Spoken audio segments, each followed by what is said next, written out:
What up, guys? What up? What up? What up? What up? The kid is back. The kid is back. The kid is back. So yeah, the Q&A is back. Q&A is back again. Sorry that I couldn't give you the Q&A last Friday. Internet. Bricknet came through. The instance was completely out of my area. So there were a lot of questions. A whole bunch of questions, I think. So I took a bit of the questions from last week that I missed and some from this week. So if we look at it, I mean, basically, I had to sift through. There must have been about over 20, probably over 30. Over 30 questions were sent. So I picked the best 10 out of the 30 or the 40 that were sent. So if I didn't get to your question, I'm sorry. I could only pick out the best 10 out of the 30 that were sent, man. So, but thank you for all the questions that were sent. Some were weird, some were funny, some were hilarious, some were crazy. But also as well, I've got to say thoughts with DMX, man. Legendary rapper. I have 2 of his songs on my playlist. One of the most influential, original hip-hop artists out there. And yeah, very sad that what happened to him. So yeah, condolences to the family. And it's a loss. It is a humongous, massive loss to hip-hop and rap. So if you're, or the hip-hop fraternity or so forth, it is a huge loss. It's a huge loss. So yeah, man. Thoughts with to DMX's family and so forth, man. That's very unfortunate, man. Very unfortunate, man. Very unfortunate. So guys, remember, man, this is just part 1. At 12 a.m. tonight, we have the El Clasico preview. The El Clasico hangout pops off in 2 hours' time. So after we're done here for the Q&A, take a little break, and then we're going to be back in here again for at 12, the stroke of 12 a.m. for the Q&A. So this is going to be this Friday. We're already popping off the conscript for this Friday, man. So let's quickly get through these questions, and then we can take some questions from the live chat people, and then we can get ready for that Clasico hangouts. So the first one of the day, let's see, what should we see? Yeah, let's start with this one. Let's start with this one. Why don't we? Let's start with this one. There we go. So from Rob, who says, "Hello, HH. Hello, Rob. Question is, why is it that you want a rival manager, Mourinho, with a rival team Spurs to succeed so badly? Why do you care, or what do you benefit if he does well, especially since he supports Chelsea, who are Spurs rivals, who have their own manager?" I love this question. I love this question because this question brings into the idea of who I am as a person, and also my fanship of Chelsea. So I've always said that I am a complicated Chelsea fan. Okay? I am a football fan first, before I'm a Chelsea fan. Now, I have been following Chelsea since 1996. So since 1996, I've been following Chelsea, you know. But I just realized, no, I'm a complicated fan, you know, because I do have some misgivings with regards to the club's image and things that I've gone through. But let's specifically to this question. You don't tell me who to love or who to hate. I am an individual, and I have my own thought processes. You just don't tell me who to love or who to hate. That's not how it works. You see, if you're a Barcelona fan, I can understand why you'd hate Real Madrid. If you're a Real Madrid fan, I don't actually understand why you'd hate Barcelona. To be honest, I don't understand why you'd hate Barcelona. But if you're a Barcelona fan, I know why you'd hate Real Madrid based on what Real Madrid represents. Because it's that whole David and Goliath thing. And when you look at the history of Catalonia and Spain and Franco and so forth, you can understand the deep-seated hatred between Barcelona and Real Madrid because it goes deep. The moment I realized that I'm not going to hate Tottenham is I remember I was on a train one time in London, and this was after a Chelsea game. And there were a bunch of Chelsea fans on the train. And these guys were obviously drunk. I think it was after a game. And these guys they were Chelsea fans. And these guys were singing about gassing Jews. Yep. They were singing songs about gassing Jews. Because obviously Tottenham is a club that is that's a lot of Jewish people follow. Because I used to live in an area that was a very Jewish area where most guys were Tottenham fans. So one of the things was, So this has gotten so deep that you're now going at Tottenham fans and singing songs about gassing Jews because they are Tottenham fans. Then I knew that this has just gotten warped. So for me, man, my fanship comes before everything. My individuality comes before everything. I am not a sheep, and one thing that I grab onto more than anything in this world is my individuality, to make my own decisions, independence of an institution or so forth. I don't want to give a crap about an institution or its history. It's about me and what I think. I mean, deciphering stuff. I love Mourinho. Mourinho is one of my idols. You know, the guy is hilarious, and I love the dude. So I'll always try to support him wherever he goes to because of what he did for Chelsea. Chelsea owe a lot to that freaking dude. So for me, as I said again, I would always look at things through a footballing way. Now, there are concepts and figures in football that I hate, but that is just based off me as an individual. It has nothing to do with a club and so forth. So yeah, I have no beef with Tottenham, and my beef with Tottenham cannot coincide with me following Chelsea. And there is no freaking way, unless Mourinho comes out and says kill all blacks, and he's like a raving racist lunatic. Then I'm like, oh damn. But until then, so I should hate the guy that gave Chelsea their first ever major trophies and should give him a seal because he's now the man for Tottenham. Now that is barbaric, archaic thinking. That's just completely and utterly stupid, man. Completely and utterly stupid. So thank you for that question, big man. What do you guys say, man? 2010, man. Shout out on 2010, man. 2010. Yeah, I don't get this to sports. It makes no sense, bro. It makes no sense. But it's just stupid club stuff, man. So let's see. What else should we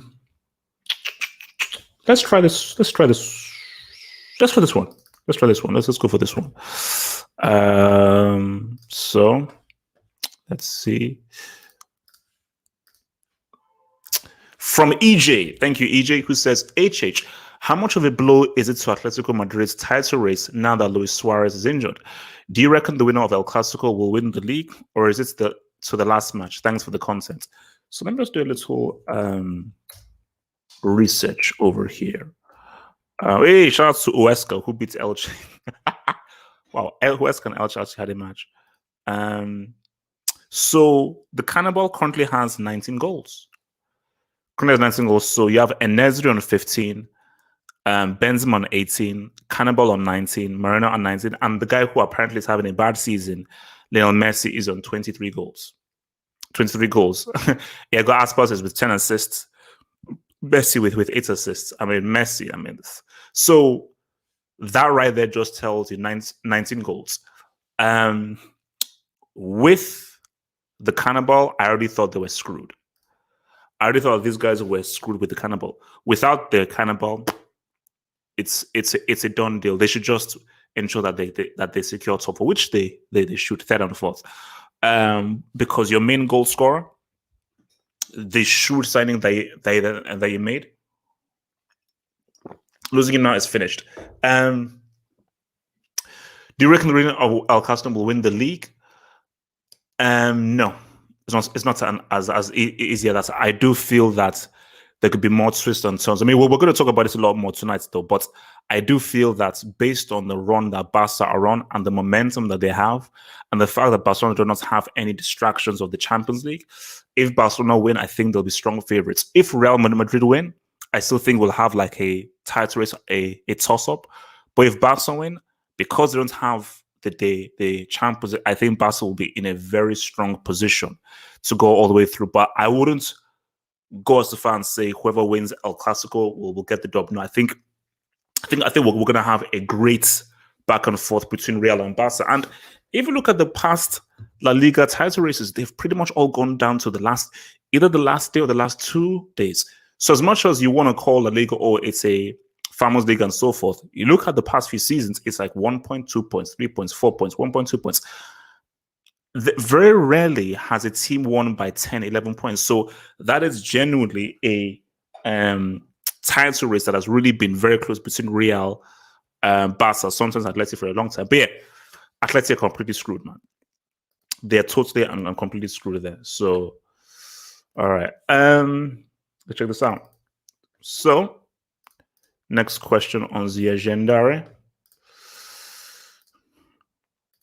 from Eric. HH, does Clarence Seedorf get the credit he deserves? The guy is a 4-time CL winner and has won the Serie, the La Liga, and Eredivisie, the Dutch League, and the only player to win the CL with 3 different clubs. It's to never hear his name in best midfielders conversation. Why? And how high do you rate Seedorf? Does he pass the eye test? Big up HH. Please keep defending Uncle Mo in the hangouts, man. As always. I grew up with Seedorf, and it's funny. Seedorf can be tracked back to almost at the beginning of me watching football, because the first Champions League game I saw was the 1995 final between Ajax and AC Milan, and Seedorf was part of that young team that had Van der Sar, De Boer, Kanu, Finidi George, Kluivert, Mark Overmars, and obviously the old guy being Jari Littlesman, who pretty much shocked the world by these young guys beating Milan. So that was the first Champions League game I saw, was that 95 final where Seedorf was there. Seedorf's career is incredible. Now, Seedorf easily passes the eye test. Like, Seedorf was a technically incredible player. I'm sure Madrid fans would probably remember this. Like, there's one crazy goal that he scored where he literally smacks the ball from just over the halfway line. So literally, he just went smack, full power with the ball, and just the technique and the direction and the precision to score from just over the halfway line was insane. And the thing about Seedorf was he was almost like Pirlo, where as he grew older, his game matured. And what I liked about Seedorf is that he was a very technical player. Right foot, left foot, superb passing, great shooting, great at free kicks, great at long shots, amazing football IQ, technically advanced in how he played the game, and just an overall quality, amazing midfielder. And this is true. He is the only player to win the Champions League with 3 different clubs. So obviously that was being Ajax, Milan, and Real Madrid. And it's not as if he was like an Arbeloa who was just like a supplementary to that Spain team. No, he was, in all those teams, he was one of the best players. He was one of the best players in that Milan team, one of the best players in that Real Madrid team, and was one of the best players in the Ajax team. So I see, for me, does he get the credit that he deserves? You see, it's one of those things of like, we're living in a different world now. I think people like me who grew up with Seedorf, we know what Seedorf was about, and we know how amazing Seedorf was, and we know how amazing that Dutch side was that had. Because I remember one of the best teams I've ever seen was that 2000 Holland team, where you had Seedorf, you had Overmars, you had Bergkamp, you had Kluivert. I think he might have had Stam, you had De Boer, and so forth. That was a crazy team. But I think guys who grew up with Seedorf know that that guy technically was an insane player. But maybe people who are younger and so forth, because Seedorf maybe didn't win Ballon d'Ors, wasn't part of like a World Cup winning team and so forth, and wasn't heralded as others, he sort of gets lost in the sauce, man. So I think if you are of that era, you know who Seedorf is, and you know his name, and you give him that 100% dub. And no, as I say, he easily, like, he'd get like a 82-83% on eye test, man. Like, the Seedorf, just go and look at highlights. Go and look at highlights of Seedorf in AC Milan and so forth. So Seedorf also got fired on Jose from AC Milan. Yeah, he deserved to be a manager longer at Milan. And Seedorf has even said that when he got fired from Milan, he wasn't really given the kind of love that he deserved. So that's the thing. All right, let's see what dubs you guys are saying, man. Let's check out your dubs, man. See what dubs you are saying, man. So I think we just go one here from Courtly Awesome, man. So for Courtly Awesome, man, thank you for the dub, Courtly Awesome. The greatest central midfielder is Lothar Matthäus, hands down. Look, Lothar Matthäus was money. Again, he was probably a little bit before my time, but a lot of people have talked about how amazing Lothar Matthäus was. But I think he's 100%, he's got to be up there in terms of how all-round he was and how good he was. And also, he's got a World Cup, and he was a major part of that 1990 World Cup winning side for West Germany. But it's very difficult as in a look at, because when you say a best midfielder, what kind of role? Because like a D, when you look at a DM, people will say Makalele, I may say Kante. If you say box to box, other people will say Rod Hullet. If we say based on keeping the ball, people will say Javi. If you say based on the deep lying playmaker, people will say Pirlo. If you not say based on a number 10 or so forth, people may say Totti or Snyder. So it depends where you're really, what role you're talking about, man. Because like midfielder, I mean, like Pirlo is my guy. Pirlo is my guy. Like I think for me, Pirlo is the best midfielder that I've ever seen. You know, because obviously, like, just looking at clips of Lothar Matthäus is different from when you grew up with him. Like Seedorf, I grew up with Seedorf, so I would watch matches. Like I would every Sunday, Serie, I would tune into matches with Seedorf for Milan, or when Seedorf was at Ajax, or when he was at Real Madrid. So when you grow up with a player, it's different. So I grew up with Seedorf. I grew up with Pirlo. So I've got a sort of like a better grasp of it, man. But look, as I said again, a lot of people who grew up in the Matthäus era say, no, Lothar Matthäus was that dude. You know, I say, no, Lothar Matthäus is the best midfielder ever. And a lot of people have modeled their game on Lothar Matthäus. So if that's the case, you got to respect that. You got to respect that. So where are we going? So let me see. We've done that. Let's build up. Let's try this one. Let's try this one, shall we? Okay, so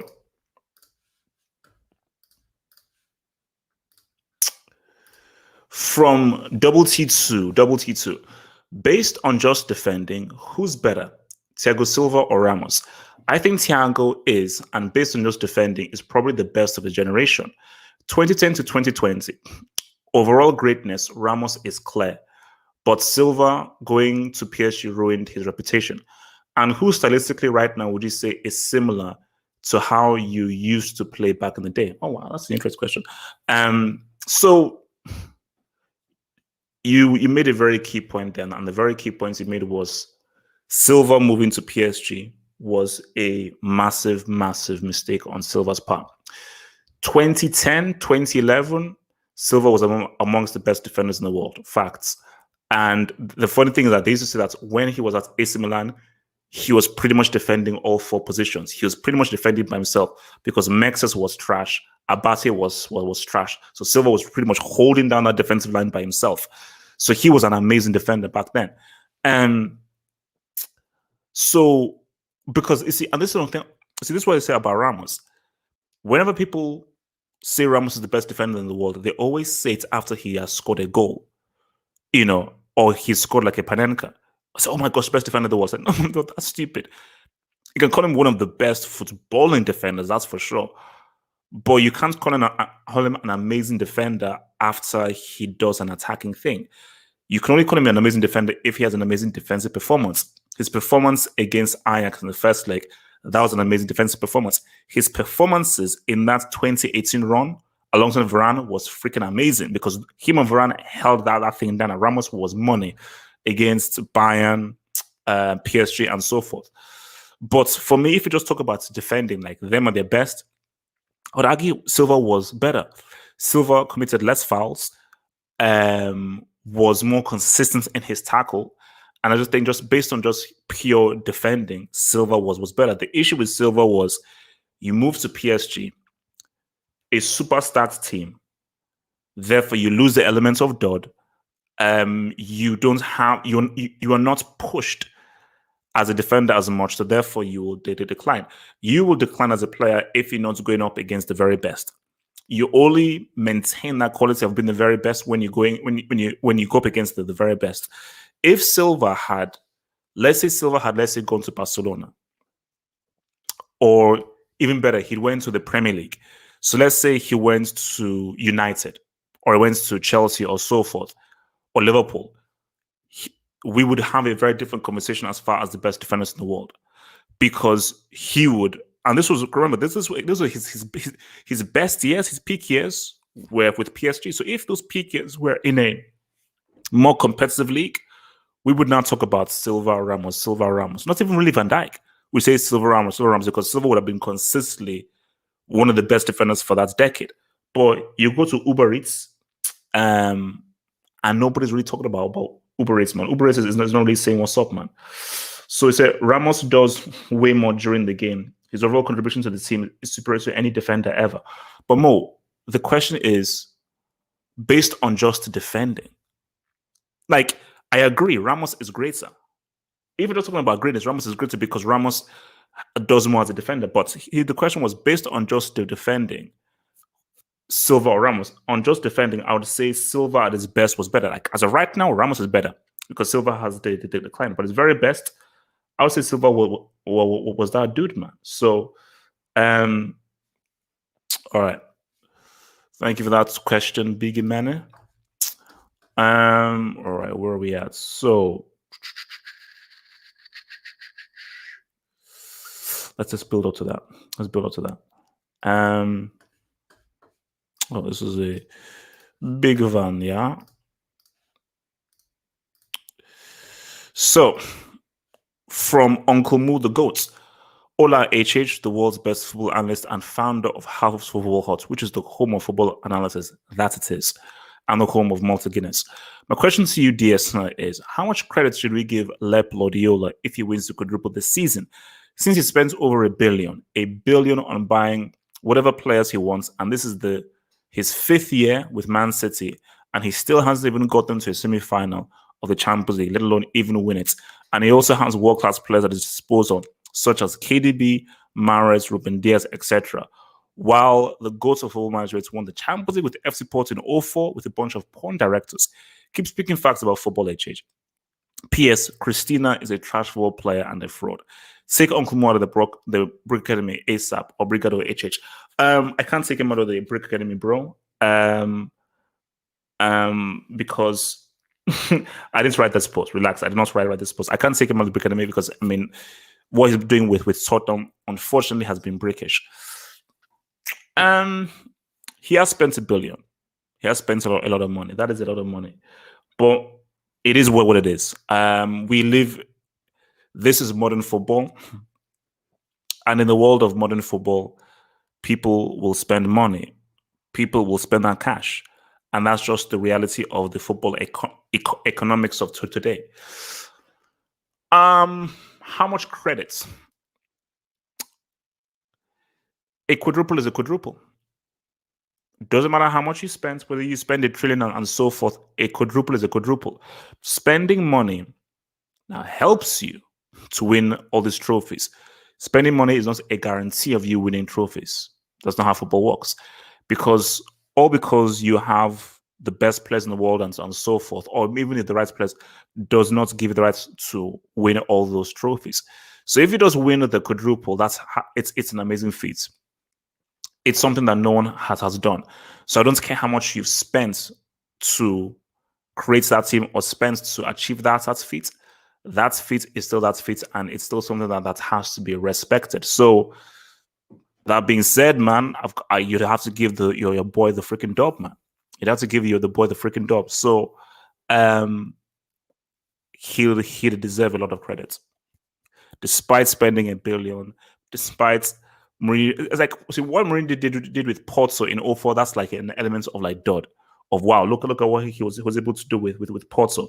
But at the end of the day, you have to, if someone achieves a great feat, it is a great feat. Although the whole Bellingham Dortmund thing is crazy, but guys, 4 trophies is 4 trophies. Oh, this guy said he has spent 500 mil. Are you sure it's 500 mil? Are you sure it's 500 mil? I would think that it would be a bit more. Are you sure it's only 500 mil? Are you sure? Are you sure about that? Are you sure? All right. So Thank you for that, big man. All right, just make sure that I'm all caught up. Bear with me. Oh man, this mouse. Seriously, Apple needs to do better with this their mouse stuff, man. This stuff is so unwieldy. Freaking heck, man. All right, so let's get back to this, man.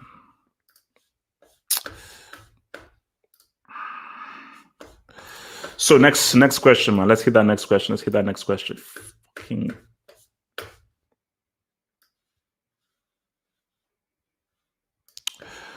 Okay, so let's see.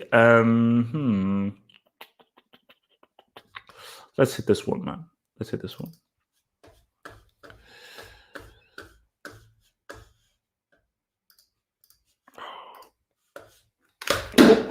Wow, sorry.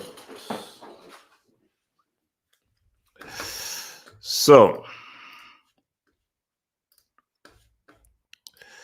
from Andre Anderson, who do you think had the best strikers, the 2010s or the 2000s? 2010s with the likes of Lewandowski, Cannibal Suarez, Benzema, Aguero, Cavani, Falcao, Higuain, Diego Costa, Griezmann. Griezmann's not a striker.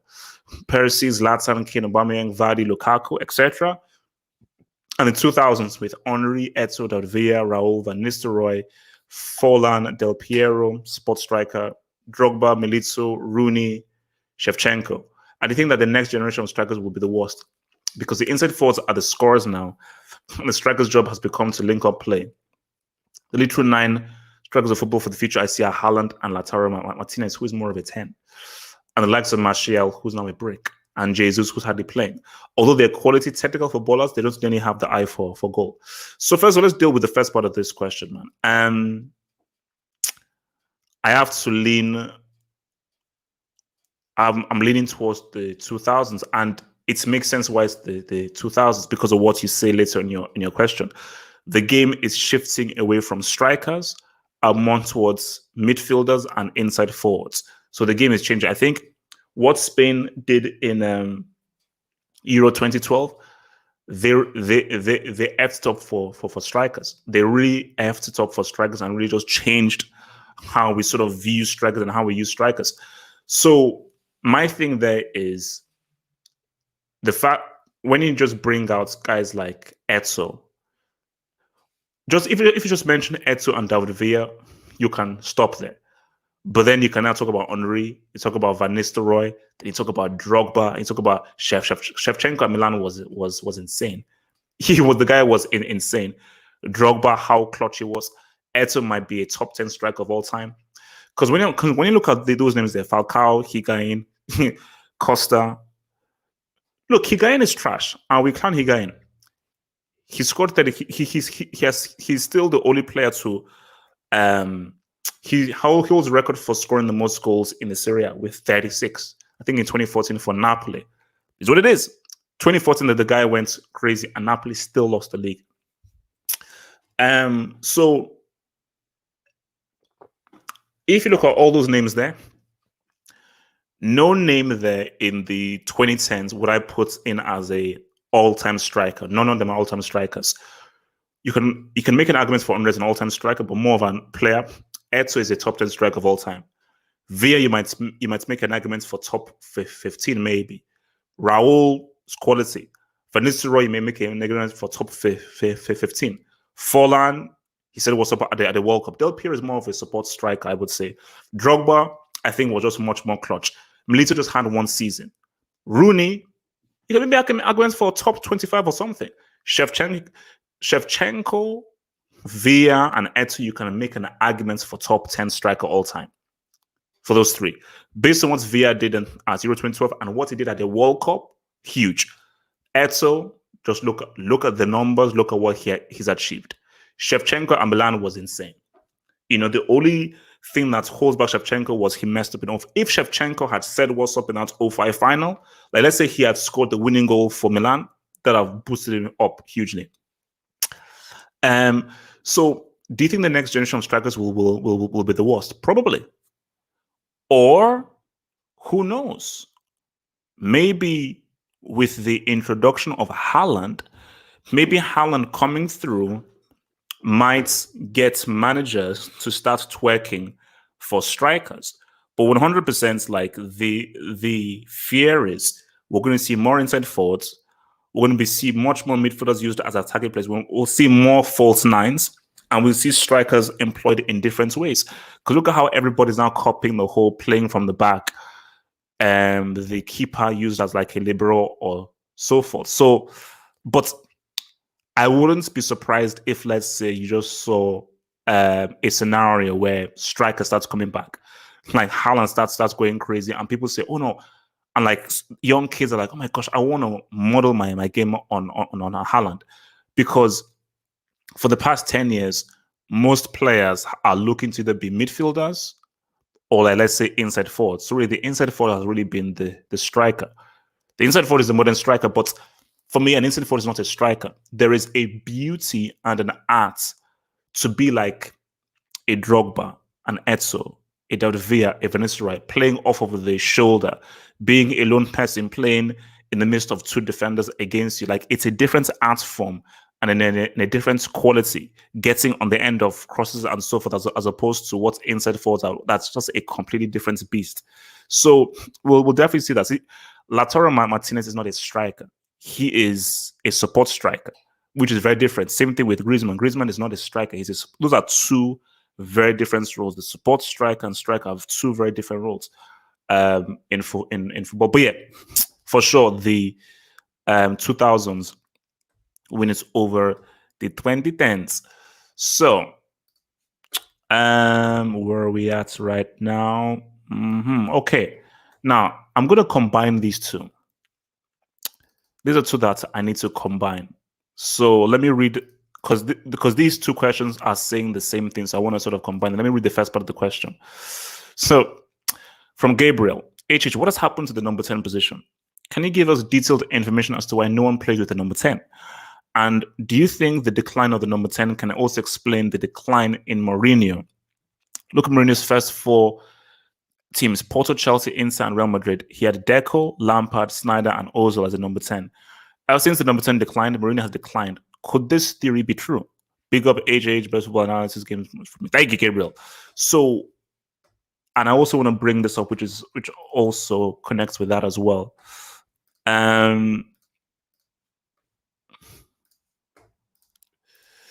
From Gerard, H, do you miss the number 10 position?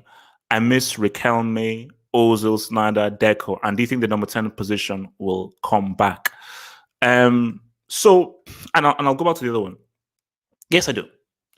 So, in football and so forth, man, how did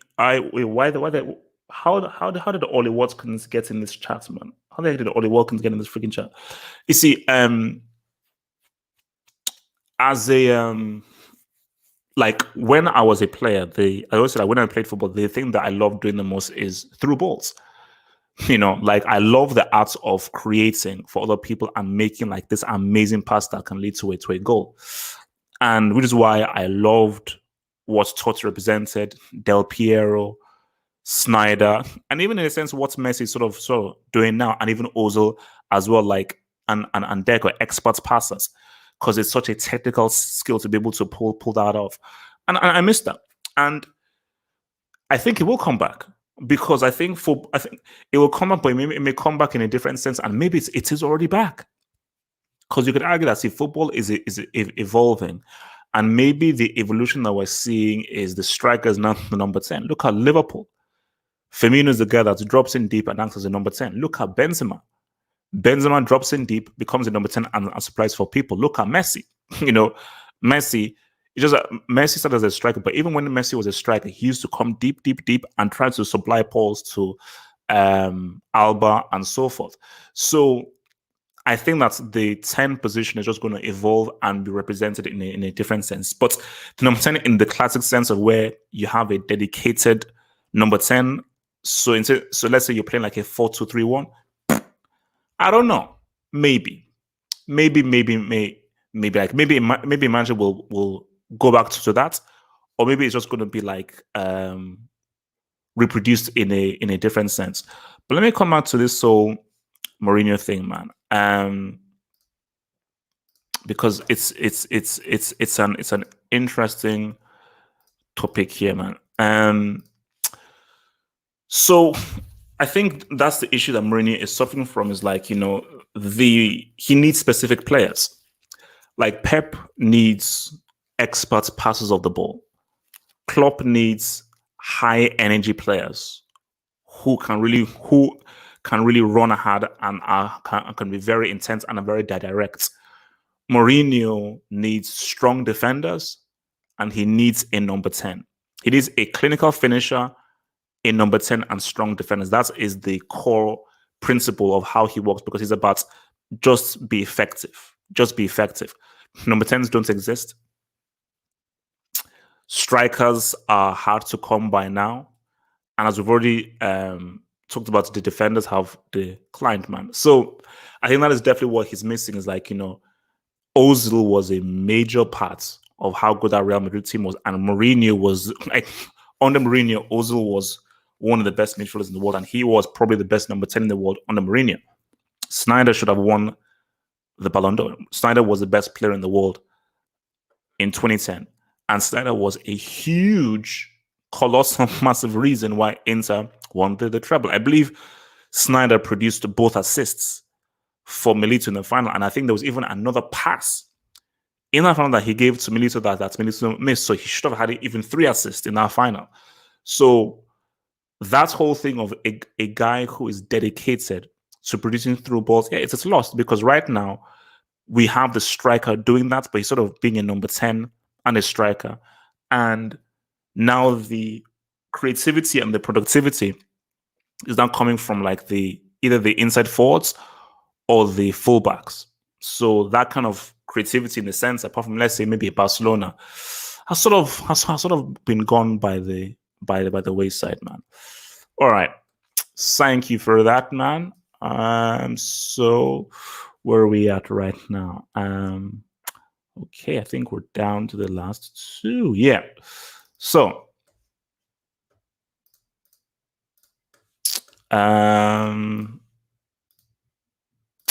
from Oscar, who says, HH, what happens if Cristiano doesn't get the serious knee injury in 2014? Because he wouldn't change his game. He would have kept doing what he was doing at Man United, which is dribble and be the complete player. Does Real Madrid still win 3 seasons in a row because the team would not have that natural goal scorer? And who is the better player, Mbappe now or Cristiano at Man United? So I can already answer that last one for you. Cristiano at Man United was the better player. He could do more. There was more to his game. He had more attributes to his game. So Mbappe is super effective and so forth, but I think Cristiano was the better player. He was the better footballer at United compared to Mbappe now.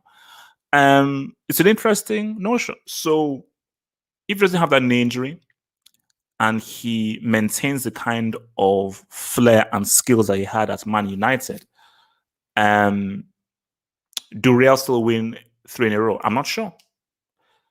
And I would say maybe not, because they'd have a different player. Cristiano at Man United was thinking about dribbling, goal scoring, passing, providing, and so forth. So he was balancing many different acts. Okay, beating a player, getting to the byline, crossing the ball, making a key pass, getting at the end of things. So he had a lot of, which is what made him so dangerous. He was such a dangerous attacking weapon, because he could hit you with so many different styles. So if you bring that to Real Madrid now, do they do what they did? Because I think a major reason of that is that it was an amazing team that was amazingly coached, that had a guy who just focused on goal scoring. As I said, you can't focus on 2 things. You can only focus on one thing. So that knee injury meant that, okay, he had to change his game. He lost that explosiveness. He wasn't as sharp with his feet to really beat a player like he could before. So he had to now focus on movement, on anticipation, on positioning, and being at the right place at the right time to pretty much score those goals. Because how Cristiano scores goals is the hard work is before the tapping. The tapping is the end result. But there's a lot of work that goes beyond that tapping, because before that tapping is following the play, reading the play, anticipating where the defender is, ensuring that there's a nice space between him and the defender, and quickly anticipating where the ball is not going to come to him, so he now gets the chance to get that tapping. So him perfecting that art of goal scoring was a big reason why Real Madrid were able to do the three-peat. So I don't think that if they didn't have the goal scoring Cristiano, they would have won the three-peat. He would have been flipping amazing. They definitely win one, maybe two, but three. I think they needed that type of a Cristiano for that team in order to say what's up, because the role that he played just worked for what that team was about. All right. So I believe we now have our final question. Yes, this is our final question. This is a fun one, man. From Stefan Moreide, who says, HH, being the best team doesn't necessarily guarantee you win the CL. A lot of it comes down to luck, the draw, form, refereeing decisions, 2009, or even more nuanced variables like history, experience. For instance, in 2018-2019, many people argue Man City were the best team in Europe, but they ultimately fell short. Using this logic, can you please go in order and state whether the best teams actually won the Champions League from 2010 all the way till last season?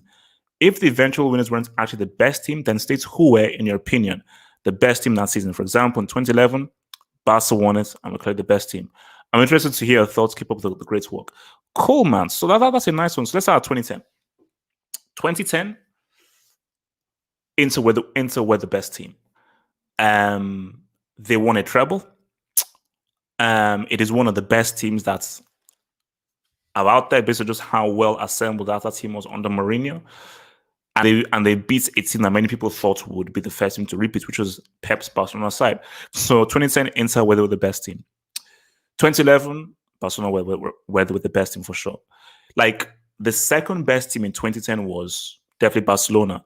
But I would say, like, Inter and Barca were very close in 2010, hence why it was so good that they met each other in the competition, specifically in the semi. So the fact that Inter were able to do the double for them with 10 men in the second leg means Inter were the best. Barca were the best team 2011, and that was proven by what they did in that final. I think once Mourinho left Inter in 2010, they just really weren't the same. 2012, the best team was Barcelona. They were the best team.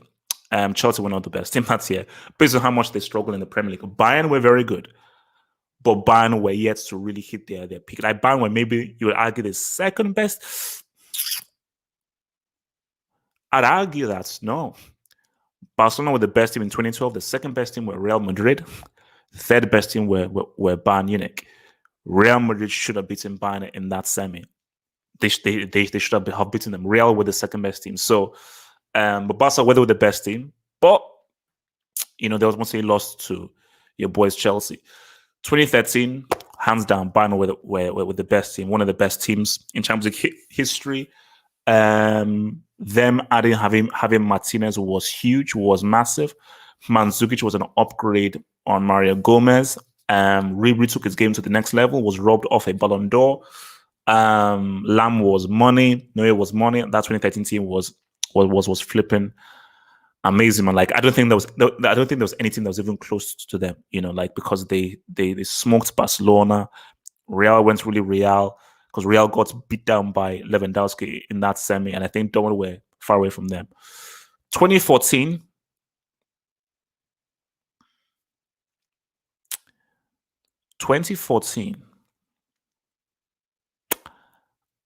I'd make an argument that it could have been. You could argue it was Bayern. 2014, you could argue it was Bayern Munich. That's why I think Pep really screwed up. And I think, isn't it? I think it's 2014 that he lost to Real Madrid. I believe. I think it was 2014. 2014, you could make an argument that it was Bayern. So I'm not sure whether Real were the best team. Atletico were very good because they won the league. So I guess I was buying. 2015, 1000% it was Barcelona. MSN. Nobody came close. That trio were far too strong. 2016, 1000%, the best team was Bayern Munich. Because that was that team at its very best to its very peak. And the fact that they were not able to beat Atletico, because remember, Zidane only just came in, and he came in like halfway through the season in 2016. Atletico were good, but Bayern Munich were the best team in Europe. And the belief was, yeah, these guys are going to go all the way, and we would get that Bayern Real Madrid final. But they screwed up, they screwed up, and they didn't get it done. So Pep, man, there were a lot of times where 2016, that was the best team. They were the best team, but they didn't beat Atletico. 2017, Real Madrid were the best team. They were the best team because they won La Liga, and they went up against an extremely good Juventus team.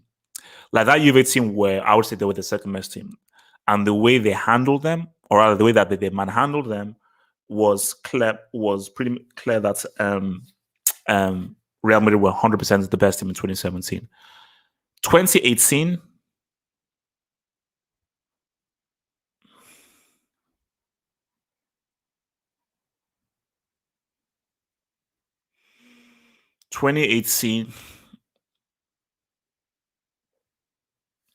You could make an argument it was Man City. It was between Man City or Real Madrid as the best team. You could make an argument for Man City because 2018 was the 100-point season. That was the 100-point season. I think that's where isn't that when they lost to Liverpool?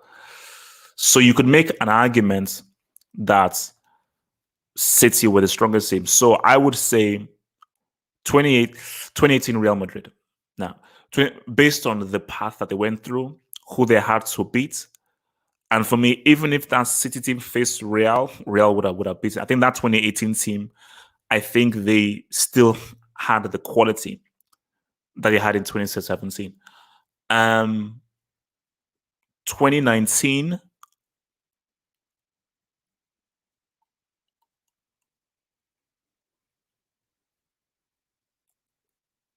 Man City were the best team. Man City were the best team. They messed up because they got 99 points. They had 99 points. Still, pretty much the same team that you saw from last season. They effed up. So it's crazy.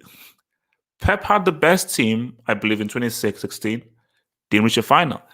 He had the best team in he had the best team in 2019. They reached the final.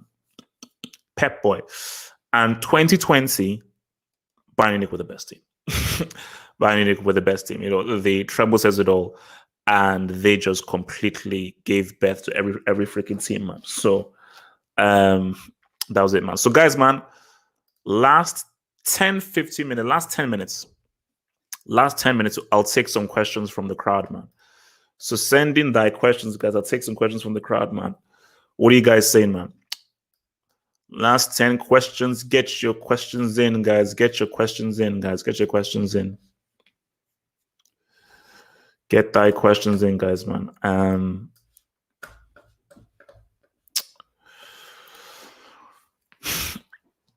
Who is the best team in 2021?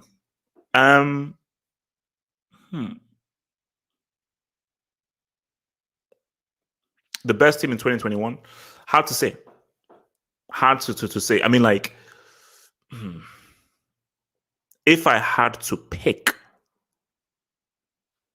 it might probably be I mean,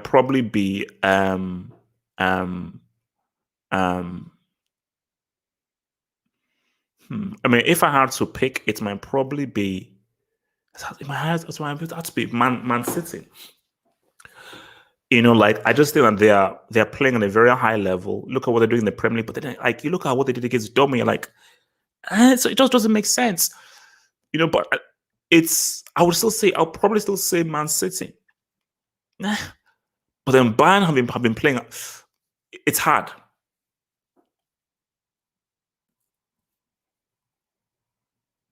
I might say Bayern. Like the way Bayern put PSG under the ropes was insane, man. Like if Bayern had a full team, if Bayern had Goretzka and Lewandowski, I think they score about 4 or 5, easy 4 or 5. So why do you call Suarez the cannibal? Because he tried to eat people on 3 different occasions. Thank you for the dub, Alec. Thank you for the dub. Am I in tier 1? That depends. Have you made any brick analysis? Have you made any brick comments? Have you made any brick predictions? If you haven't, you might be upper tier 2 or so forth, bro. If you're any classical thoughts, well, we will be popping off at the top of the hour, where we will give our thoughts. But my early thoughts suggest what I think we're going to be in for a real good game.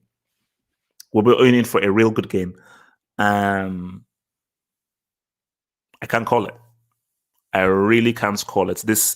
It feels to me that it's a draw. Real are playing really well, coming off an amazing performance against Liverpool. Barcelona, I think Koeman has got the balance of this team right, and they have the momentum. That's the key thing. They're carrying great momentum with them. So they are both, because when they met the first time, Barca were not really playing too well. They were still figuring stuff out. Real were sort of figuring stuff out. They are both really playing at their very best. They're both on form, so it's the best time for them to meet each other. So they may cancel each other out. They may just cancel each other out. Oh no, we are bringing that brick of the hangout to watch, man. We are bringing that stuff back. Best El Clasico you have watched?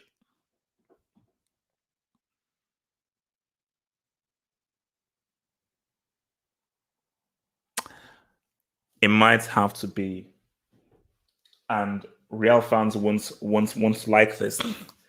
It might have to be that, based on the match, how crazy the match was, how back and forth it was, and the fact that it ended like that, and it's produced one of the most iconic football images in history. That has to be the best, man, because that was a crazy match and ended weirdly. I'm really pissed off that I didn't see the Ronaldinho game, because I was around the house. I remember when it was happening, but I am pissed off that I didn't get to see it. So I only saw highlights, but I would have liked to have seen that live. Thank you for the dub, Cosimo. Thank you for the dub, Cosimo. H, what do you think of Serie this season? Well, let's bring up the table, shall we? Let's bring up the table, shall we? Serie.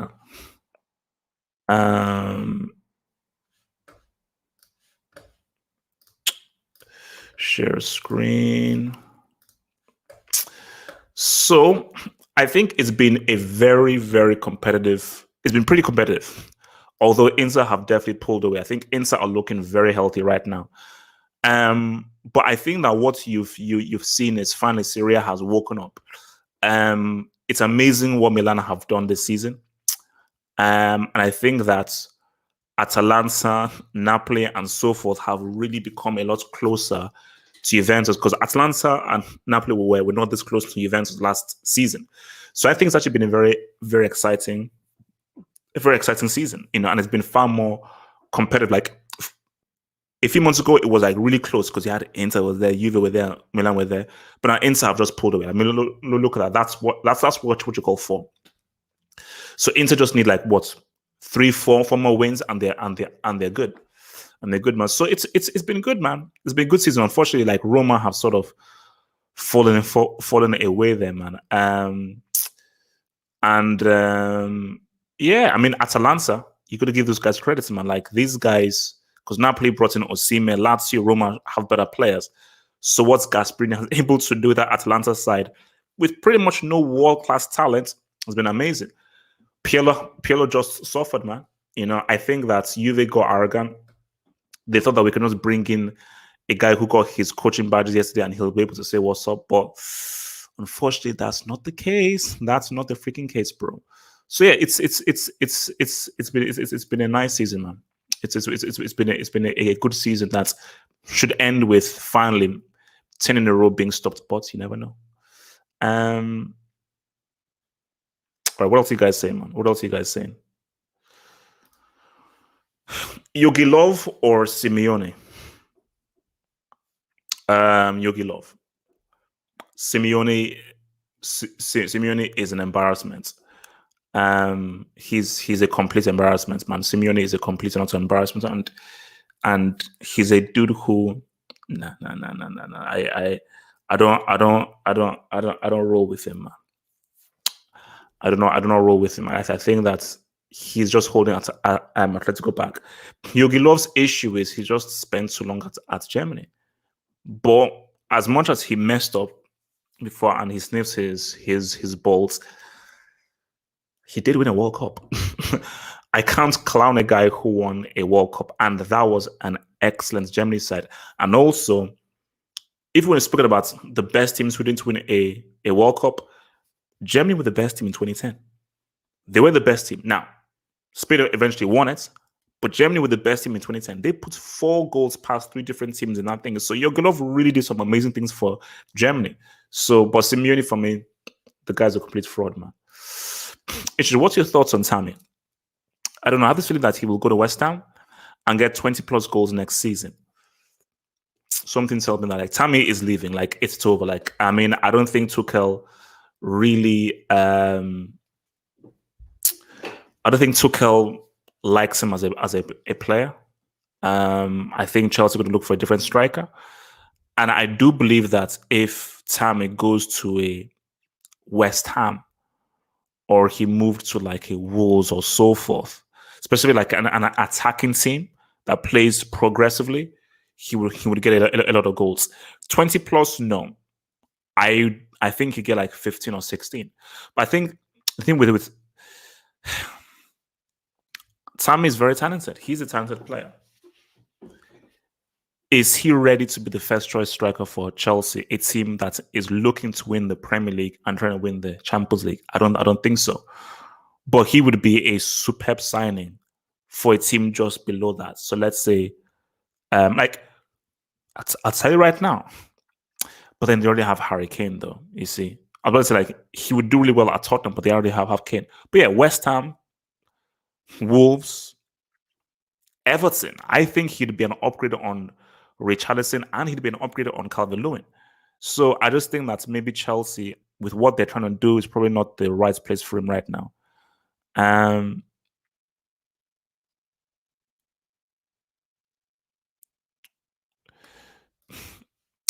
If you had to choose a 9, who would you take for your team? Prime Shevchenko or Prime Forlan? And thanks for giving us great content, Crack, during the hard times. May God bless you. Oh, man, thank you, man. Again, thank you for your support, man. It's your support that really keeps me rolling with this whole stuff, man. Thank you, bro. Prime Shevchenko. Prime Shevchenko for AC Milan was a different beast. Let's keep it real. Prime Forlan only had just that one amazing tournament, which was the World Cup in 2010. Shevchenko he was a beast in the air. He was a beast on the ground. He was good at long range shooting. He had great movement. He has great anticipation. He was superb in the box. He was a fearsome striker. And if I was a defender, I would be more fearful of Shevchenko than I would be of Forlan. Because when he moved to Atletico Madrid, he was okay. He moved to United. He didn't really say what's up. But them at their best, prime Shevchenko. Shevchenko was far more dangerous, man. Better winger, Robin or Neymar?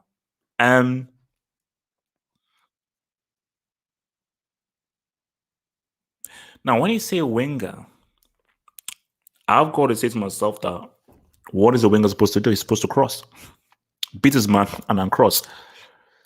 So if I had to choose, I would say Neymar. Neither of them are wingers in the natural sense. Robin never passed the ball. No, Robin was a greedy bastard. And Neymar right now is a number 10. But if you now say, okay, Neymar back when he was at Barcelona, okay, I'd go with Neymar because I think Neymar produced more assists. I don't think Robin ever got a single assist in his life, because Robin, he didn't pass. Robin got the ball, try to get this one to the left foot and then shot the ball. That was it. So maybe Neymar, but neither of them is a wing in the classic sense, in the way that Figo was, in the way that or the way that you may say like Leroy Sané, or the way that Perez was. So um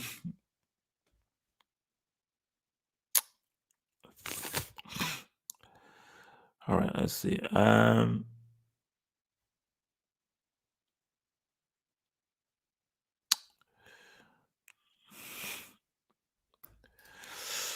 Who do you think would have won the 2012 CL final if it was between Barca or Real Madrid, and why? Um,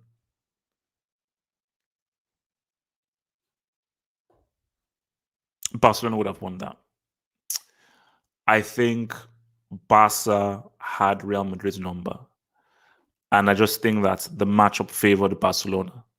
Because remember, so they beat them last year in the 2011 semi, and I just think that it was pretty much the same mixed team from 2011. And I just think that it would have been like Barca know them, Real know them, but Barca know them as well. And I just think in a final, I think Messi would have done something to produce that. I just think Chelsea was just a case of it's a different team. It's a very physical team, and it's a team that you're not used to. So when you're not used to a team and used to the kind of decisions they make, their defensive setups, the way they defend, the way they attack, it can catch you unaware. Barca, they knew that Real Madrid team inside and out because we've played them in Copa del Rey. We always play them twice in the Liga and so forth. So they know them very well. And I just think that with them knowing each other, Barca would still have the edge. So for me, Barca would have beaten them in the final, So from Miguel Rabinez, thank you for the dub, Miguel Rabinez. Do you think Andre Wan-Bissaka doesn't get called up for the national team for the same reason Aspi isn't, which is neither are modern day fullbacks?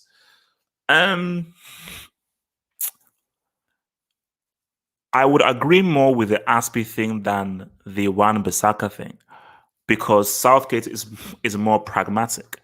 So yeah, every team obviously wants their right back and left back to sort of be a bit more progressive, but because Southgate is a bit more defensive, it would be stupid if he doesn't take Wan-Bissaka. So Wan-Bissaka may not be the cross of the ball and so forth, and he may get more from Kyle Walker, but he's so good defensively that to not have him in your team would be crazy.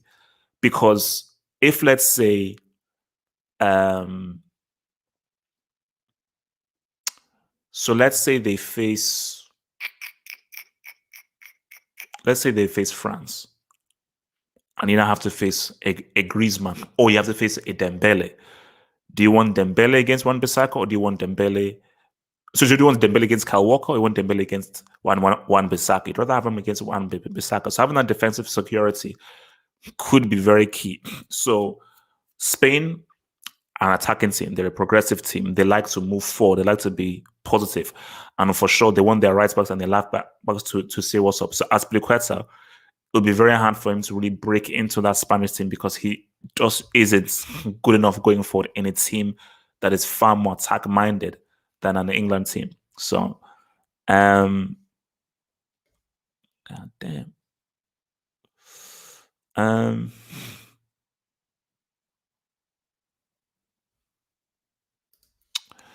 Least deserving Ballon d'Or winners.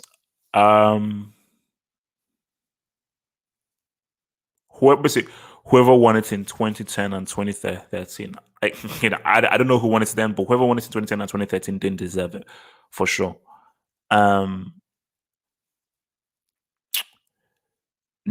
didn't deserve it over Henry. Actually, let's even see. Let's even go back and see, man. Ballon d'Or winners. Do. My baby all gone. You make it all gone. All right, here we go. So, okay. I don't think we need to go all the way back, man. But let's try and bring this up. So share screen. Least deserving. So, what the freak? So let's go from 2000, man. Figo, he deserved it. Figo was money. Owen, yeah, okay. Gonna give it to Owen. How did actually no? Did Owen really deserve it above Raul? Really? I don't know about that, man. Ronaldo for sure because of World Cup. Nedved did not deserve that above Henry. Hell no. Henry should have had that above Nedved because I think 03 Henry was crazy. That might have been the invincible season. That was an invincible season, so Henry deserved to have that. Shevchenko 04, yep. Dino for sure, yep. Cannavaro, yep. You had to give it to him. Kaka 07, okay, yep. And then these are now the years of just blah blah blah blah blah blah blah blah blah blah blah. So 2020 counts due to COVID. Also so Messi won it last year.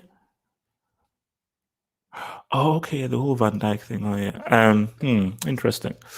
All right, guys, probably about 5 more minutes of this, man. So let's send in your best cues, man. 5 more minutes and I'm out of here. Remember, guys, top of the hour, El Clasico hangout. Top of the hour, El Clasico hangout, man.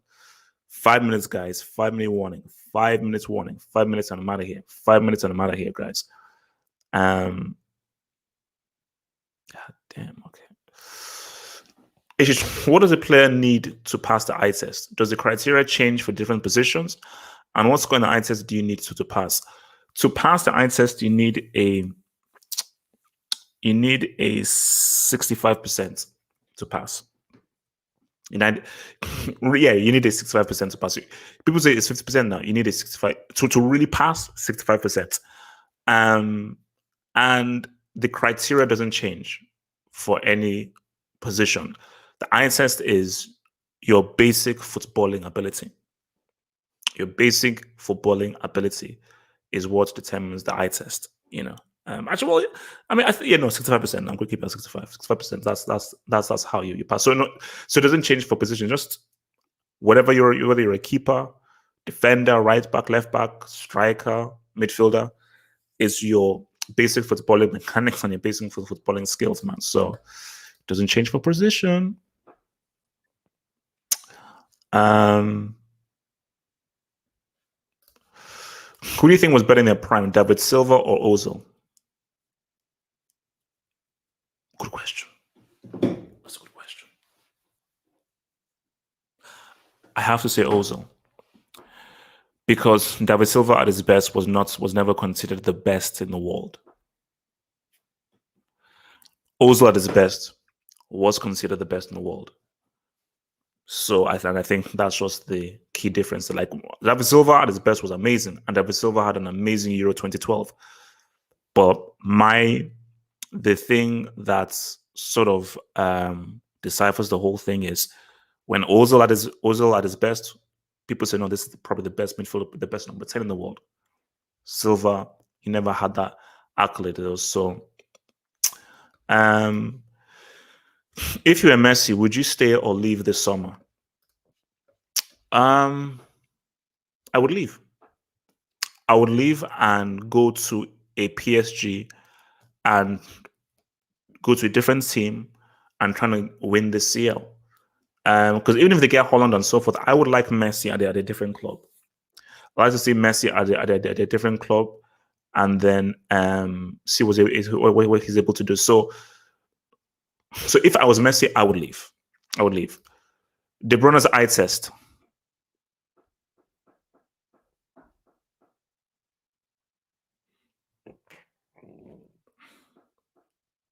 He gets his 62%. So he only just fails. He gets his 62%. And again, you can fail the eye test and still be effective. Bruno Fernandes gets like a 43% on the eye test, but he's super effective. Gareth Bale, I think he goes like a 46% on the eye test. So you can fail the eye test but still be effective. But yeah, De Bruyne probably gets like a 62% on the eye test. So he only just fails that. Guys, it's been real. It's been good. You don't want to hear that, bro. It's been real. It's been good. It's been sexy. Guys, I will see you guys at the top of the hour where we'll be doing the El Clasico Hangouts. Peace out. Stay true, stay real, stay sexy, stay hungry. Your boy's out, man.